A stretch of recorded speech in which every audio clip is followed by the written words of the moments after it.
अस्सलाम वालेकुम। मेरा नाम सनाउल्लाह खान है और आप देख रहे हैं मेरा YouTube channel S Khan academy.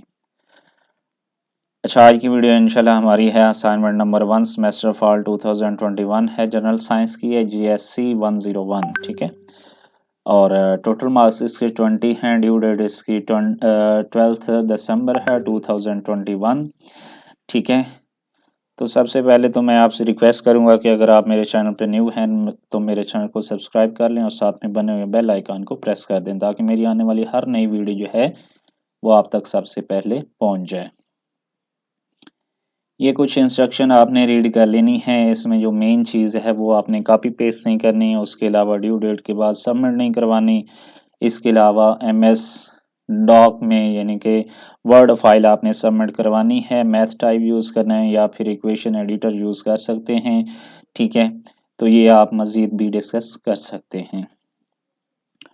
Question number 1 है, write down two real life examples where object is moving with positive velocity but having negative acceleration. Negative acceleration, अब यहाँ पे क्या होगा कि एक अगर फॉर एग्जांपल कार मूव कर रही है, फर्स्ट एग्जांपल उसकी, एक कार मूव कर रही है, उस पर ब्रेक हम अप्लाई करते हैं तो क्या होगा कि उसकी वेलोसिटी तो पॉजिटिव होगी लेकिन उसकी एक्सेलरेशन क्या होगी, नेगेटिव होगी। तो फर्स्ट एग्जांपल मैंने यही लिखी है, when you step on the brakes of your car you have positive velocity and negative acceleration, assuming that you have coordinate system is saturated such that the direction you are traveling is positive।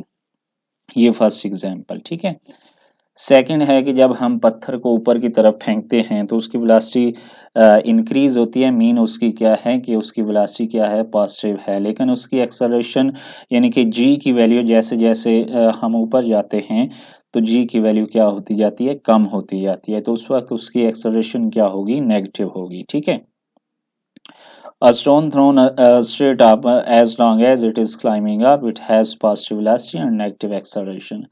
ये था आपका first question. Second question है, read the following statement carefully discuss which Newton law of motion is applicable and also explain. Reason भी हमने बतानी है।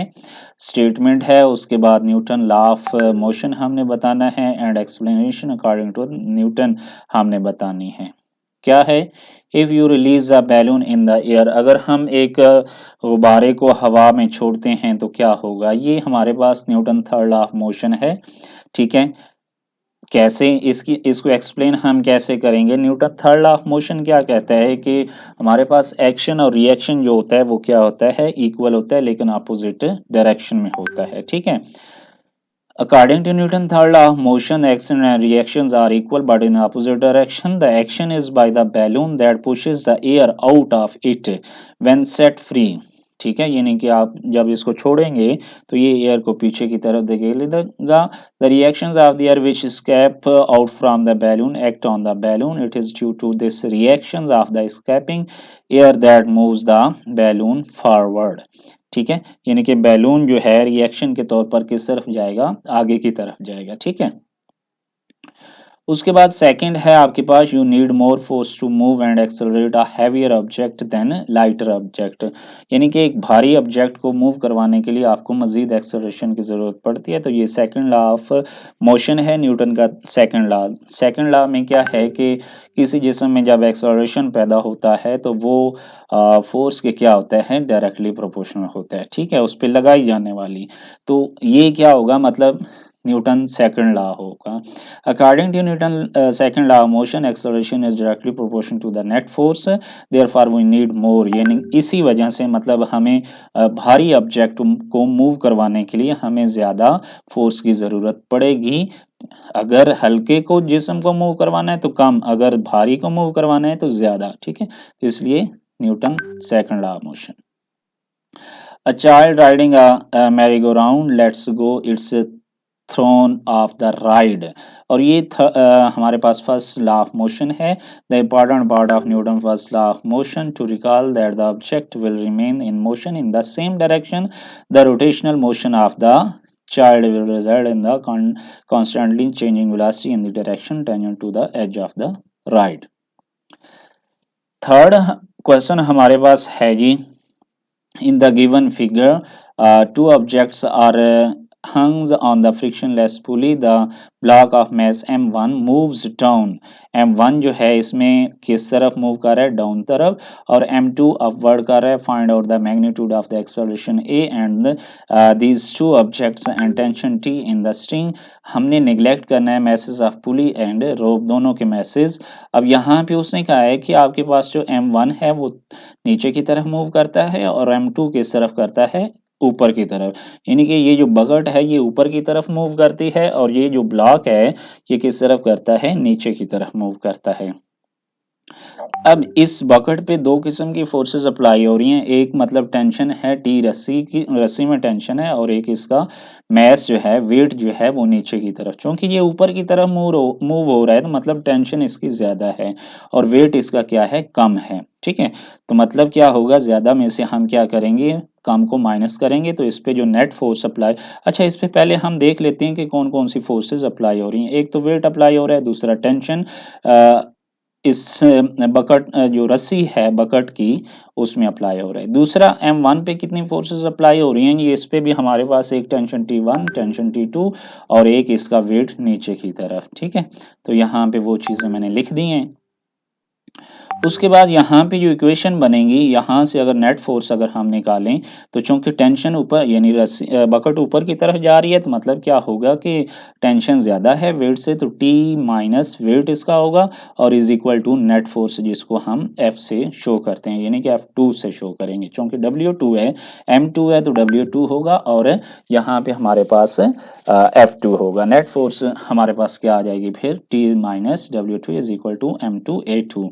Similarly जो हमारे पास सेकंड है उसमें अब वो नीचे की तरफ आ रहा है, ब्लॉक नीचे की तरफ, मतलब जो टेंशन है वो क्या है, कम है, और वेट क्या है, ज्यादा है. तो वेट में हम क्या करेंगे, इसको माइनस करेंगे, यानी कि W1 minus T1 minus T2. ठीक है, तो ये हमारे पास क्या आ जाएगा, इक्वेशन लिखी W1 minus T1 minus T2 is equal to, यहाँ चूंकि F1 आना था तो F1 की जगह पे हमने क्या लिखा, Newton second law of motion, F is equal to m में होता है तो F1 किसके इक्वल होगा, m1a1. Because we leave the mass of the pulley system and rope out of the account, they have no moment of inertia and don't affect the tension the forces. The following hold for the magnitude of the tension forces. मतलब क्या है कि हम रोप और पुली का जो mess है उसको निगलेक्ट कर रहे हैं, तो इसलिए हमारे पास जो टेंशन है वो क्या होगी, सारी same T1 is equal to होगा T2 इज इक्वल टू होगा T2 के. ठीक है, तो यहाँ पे जो हमारे पास T1 और T2 था उसको हम T और T ही कहेंगे. तो ये हमारे पास क्या बन जाएगा, यहाँ पे भी T हो और यहाँ पे भी T हो तो हमारे पास माइनस टी क्या हो जाएगा, माइनस T 2T हो जाएगा. ऊपर वाली इक्वेशन वैसे ही रहेगी.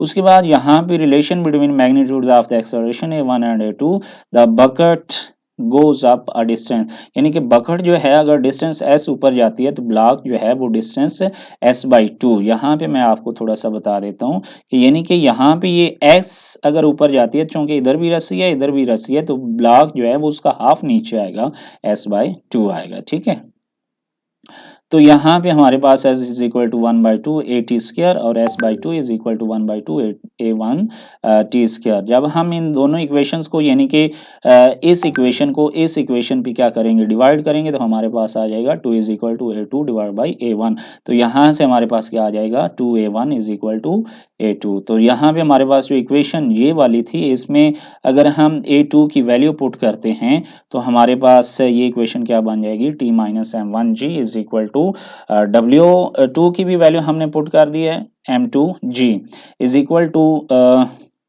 m2, और a2 की जगह पे हमने क्या पुट कर, a2 की जगह पे हमने ये पुट करना है2a1. ठीक है, तो दूसरी हमारे पास ये इक्वेशन. अब ये दो इक्वेशन है हमारे पास दो वेरिएबल में, एक हमारे पास t है और एक हमारे पास क्या है, a1 है. ठीक है, इसको जब हम सॉल्व करेंगे हम क्या करेंगे, इस इक्वेशन को 2 से मल्टीप्लाई करके हम क्या कर देंगे, इस इक्वेशन में ऐड करेंगे, तो हमारे पास कुछ इस तरह आ जाएगा, m1g plus 2m2g is equal to m1g1 plus 4m2a1.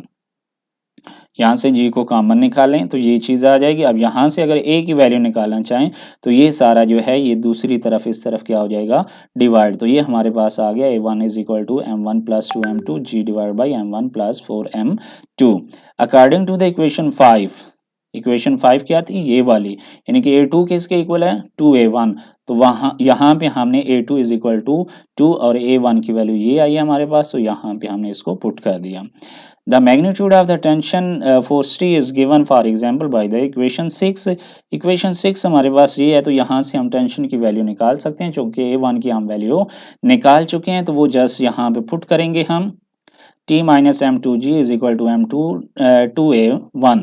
तो इसमें मतलब ये जो था हमारे पास, ये इधर माइनस है, तो इधर आके क्या हो जाएगा, प्लस हो जाएगा, यहाँ पे ये प्लस हो गया। अब यहाँ पे A2 की वैल्यू हमने पुट की, A1 की वैल्यू पुट की, और इसको सिंप्लीफाई करने के बाद हमारे पास जो T इज इक्वल टू आएगा वो 3M2 M1G divide by M1 plus M4M2। ठीक है, ये 10 इक्वेशन हमारे। अब हमारे पास जो गिवन में था कि जो हमारे पास M1 है वो 30 kg है, M2 जो है वो 15 kg है, और G की वैल्यू आपको पता होता है कि 10 मीटर पर सेकंड स्क्वायर होती है। इसको हम इक्वेशन नंबर 8, 9 और 10 में पुट करेंगे, यानी कि ये 10 है इक्वेशन, ये हमारे पास 8 और 9 है। 8 में पुट करेंगे तो हमारे पास A की वैल्यू आ जाएगी 6.67 मीटर पर सेकंड स्क्वायर। सिमिलरली A2 की हमारे पास आ जाएगी 13.33 मीटर पर सेकंड स्क्वायर, और T की वैल्यू हमारे पास इसमें पुट करने से 150 न्यूटन। तो ये थी आपकी असाइनमेंट। ठीक है, आई होप आपको इसकी समझ आई होगी, अगर नहीं आई तो आप मुझसे अगेन डिस्कस कर सकते हैं। ठीक है, और अगर किसी को ये फाइल चाहिए तो वो जो है वो यहाँ पे यूट्यूब पे जो है मतलब मैसेज करें, उसको मैं अपना नंबर प्रोवाइड करूँगा, तो उसको ही ये फ़ाइल जो है वो मिल सकेगी। जो मतलब इसको डाउनलोड करके देख लेते हैं और फिर मुझे मैसेज करते हैं, तो उनको मैं ये फ़ाइल नहीं दूँगा। Thank you so much for watching. अल्लाह हाफ़िज़।